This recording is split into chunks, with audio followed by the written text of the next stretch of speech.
Então, pessoal, todos bem? Sejam todos novamente bem-vindos ao canal. Quem me acompanha há algum tempo sabe que um dos grandes objetivos do canal é trazer decisões detalhadas STJ e STF com grande potencial de cobrança em provas de concurso, especialmente concursos da advocacia pública.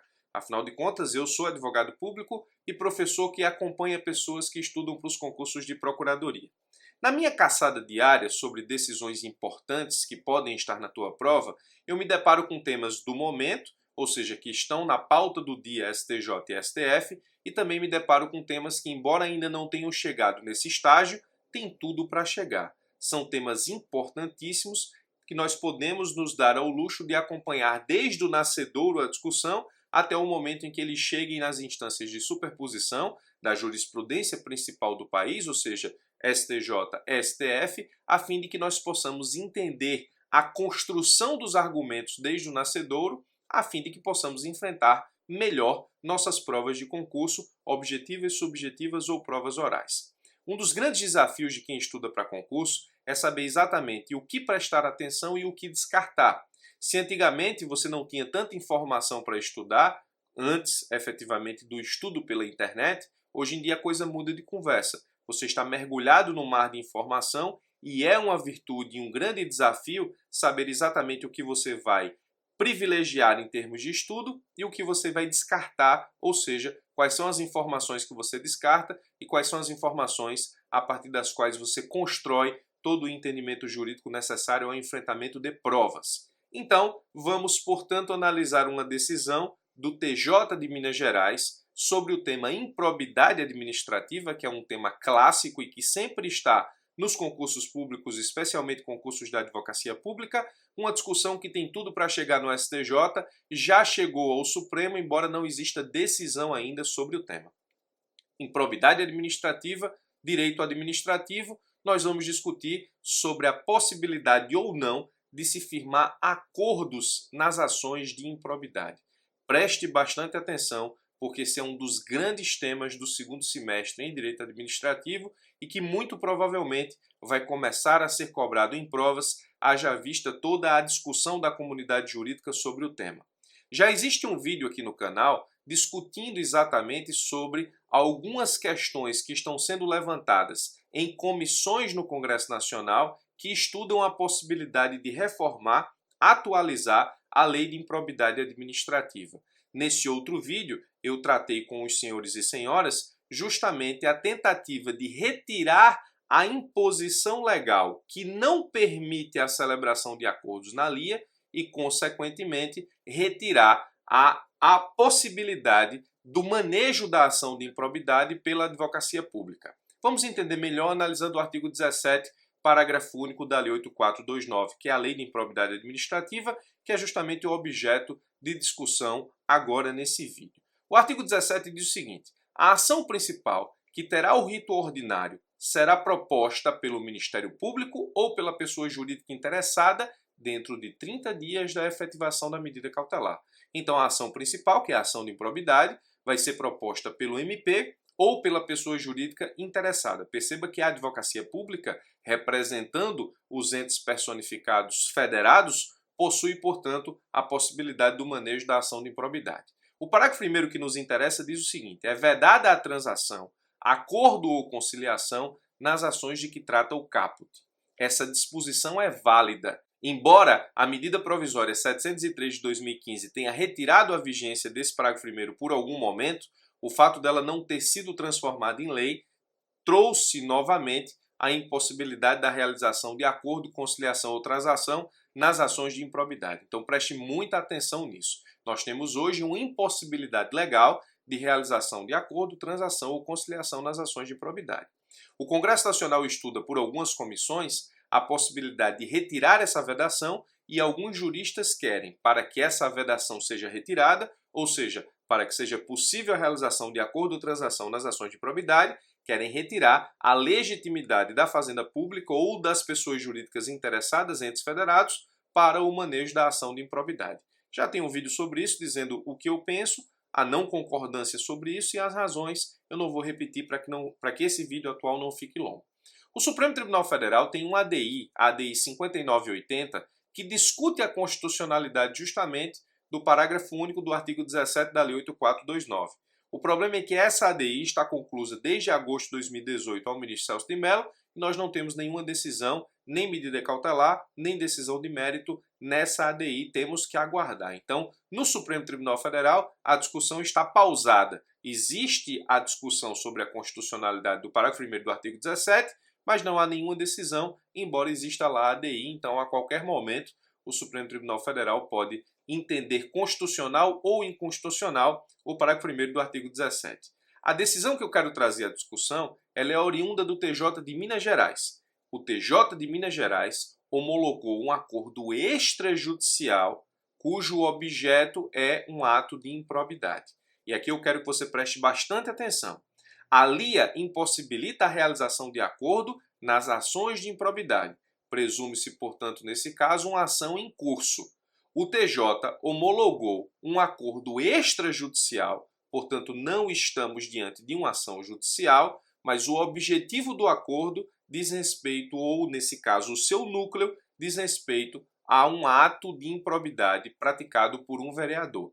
Deixa eu te explicar o que é que aconteceu. O ato de improbidade é o seguinte: o vereador recebeu verbas indevidas. O Ministério Público não ajuizou a ação de improbidade, firmou um termo de ajustamento de conduta com o vereador e solicitou judicialmente a sua homologação. O juiz de primeiro grau indeferiu o pedido de homologação do TAC porque disse que no artigo 17, parágrafo único da LIA, não é permitido fazer acordo em ações de improbidade, razão pela qual, se o objeto for um ato de improbidade, entendeu o juiz, o Ministério Público não pode firmar termo de ajustamento de conduta. Veja qual a importância do tema. O artigo 17, parágrafo 1º, diz que não pode haver acordo, transação ou conciliação nas ações de improbidade e o juiz entendeu, ora, se o objeto é um ato de improbidade e não pode haver acordo judicial, também não pode haver acordo extrajudicial se o objeto for ato de improbidade. O Ministério Público foi lá e apelou da decisão. O Tribunal de Justiça de Minas Gerais reconheceu a possibilidade de homologação de acordo extrajudicial relativo a ato de improbidade, desde que não tenha sido proposta a ação com base na Lei 8429/92. O TJ de Minas Gerais diz o seguinte, olha, se não existe ação de improbidade, então não se aplica o artigo 17, parágrafo 1º. Ele se aplica apenas às ações de improbidade, não se aplica às ações, ou melhor, aos acordos extrajudiciais ou aos termos de ajustamento de conduta firmados pelo Ministério Público. Para o TJ Minas Gerais, o artigo 17, parágrafo 1º da Lei de Improbidade Administrativa, que veda a realização de transação, acordo ou conciliação na respectiva ação, não se aplica a avenças firmadas extrajudicialmente. E está aqui o número do processo de 2018, para quem quiser consultar a decisão do TJ de Minas Gerais. Bom, nós vimos que o Supremo Tribunal Federal tem um ADI que analisa ou pede a declaração de inconstitucionalidade do parágrafo 1º do artigo 17 da LIA, mas não existe decisão. E você poderia me perguntar, professor, e o STJ? O STJ tem uma decisão que se parece muito com aquilo que foi entendido pelo TJ de Minas Gerais. Vou te explicar. Veja o que o STJ entendeu nessa decisão, especialmente no recurso especial 780.833, decisão de 2016. Nem é uma decisão antiga. Em qualquer fase do processo, reconhecida a inadequação da ação de improbidade, o feito poderá ser extinto. É desnecessário e atentatório à lógica do razoável que o Poder Judiciário pretenda submeter as partes ao desate de inúmeras e demoradas etapas recursais no feito de origem para que, no futuro, esta Corte Superior venha a apreciar a questão que se encontra totalmente sacramentada em sua matéria de fundo, com a efetivação de alvissareira solução amigável consubstanciada no TAC. Ponto 2. Cumpridas pelas partes transigentes as obrigações do TAC firmado na ação de origem, não se justifica a protelação da homologação do acordo pelo julgador ACO sob o fundamento de ser inconstitucional a MP 703 de 2015, que revogou o artigo 17, parágrafo 1º da Lei 8429, o qual vedava a transação, o acordo ou a conciliação nas ações de improbidade.